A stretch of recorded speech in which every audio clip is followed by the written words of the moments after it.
Do you get annoyed with just how often you find yourself checking your emails?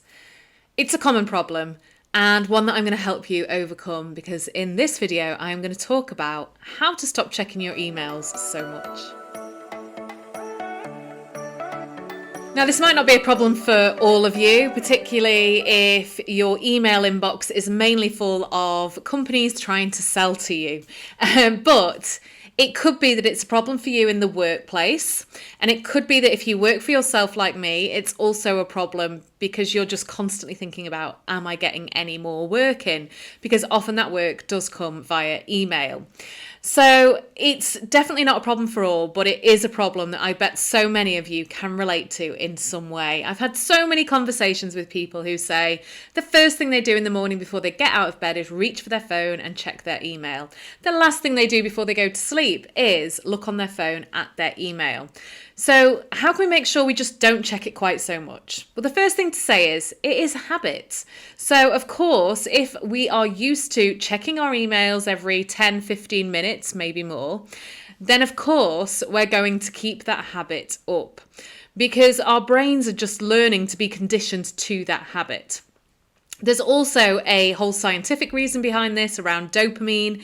Of course, you will have at some point in your life received a happy email, and your brain has associated the landing of that email with the release of dopamine, the release of that pleasure hormone, and therefore you're going to be chasing that feeling again by checking your emails.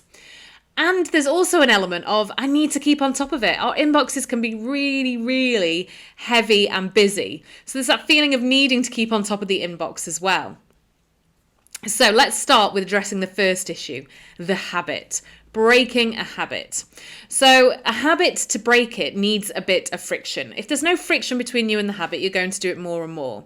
And this is where emails have become quite an issue, because in the past, if we could only log into our emails on our computer, there was a little bit of friction there. We might not even be able to log into our emails at home. We might have to be in the workplace, logging in on a computer, seeing those emails, logging off and going home. So the friction would be that we can't physically do it in our home space and definitely not in our bed. But of course, the rise of the smartphone means we can check our emails at home. We can check them wherever we want. So we need to create that friction instead. So if you find that you're using your smartphone all the time to check your emails, a simple step would be to delete the email app from your smartphone. That probably raises a bit of fear and dread in you if you are used to checking it so much. But after a few days, you will get used to the fact that you need to log into a computer to check your emails. Of course, we don't have to have constant access to our emails. Your emails can wait till the next day. So taking them off your phone is a one step that you can take. If that feels a step too far, then make a little bit of resistance between you and those emails. Hide it from your home screen so it's only available when you go and search from your phone app. So it's not just sitting there looking at you as soon as you open up your phone. Also, turn off email notifications so you're not being alerted as soon as you've got an email come through on your phone. And finally, you could also set downtime restrictions on your email so that you're not able to access that app within certain time frames. So you can see adding in that bit of friction means it's not as simple as just getting your phone and there's your email straight away. So friction is really, really important in breaking a habit. The next thing we want to be addressing is that overwhelm, that our inboxes are so busy that we need to feel that we've got to keep on top of it. Otherwise, if we wait till the next working day, we are just going to have so many emails to get through. The same is true, obviously, when we're on holiday. The dread of coming back to emails leads us to log into our emails while we are supposed to be relaxing and not thinking about work at all. So how can we address that issue? Well, I have actually done a whole video about this. I'll pop a link to it above here now. I think it'll be over this side actually, up here now, which is all about managing your emails effectively. But a few simple steps you can take. First of all, unsubscribe. There are probably so many emails landing in your inbox that you don't need to see. So unsubscribe from any emails that you don't read regularly.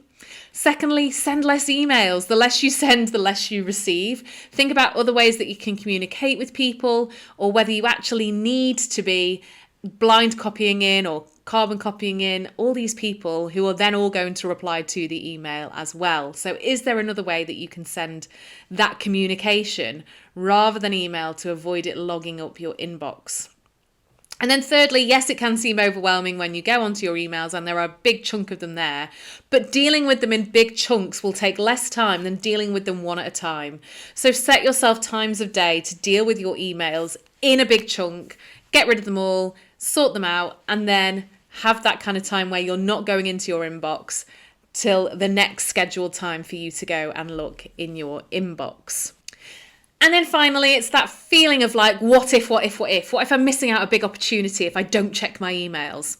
Well, the reality is that if somebody won't work with you because you didn't reply to them within an hour of an email, they're probably not the right people to work with. It's as simple as that, because that means you're always going to be a slave to their emails. Instead, if you kind of educate them that you check emails at certain times of the day, they're not going to expect an instant response. So you could set up an out of office auto response that comes up for every email that explains how often you check your emails, how soon they can expect a response from you, and if it is any more urgent than that, how to get in touch with you instead.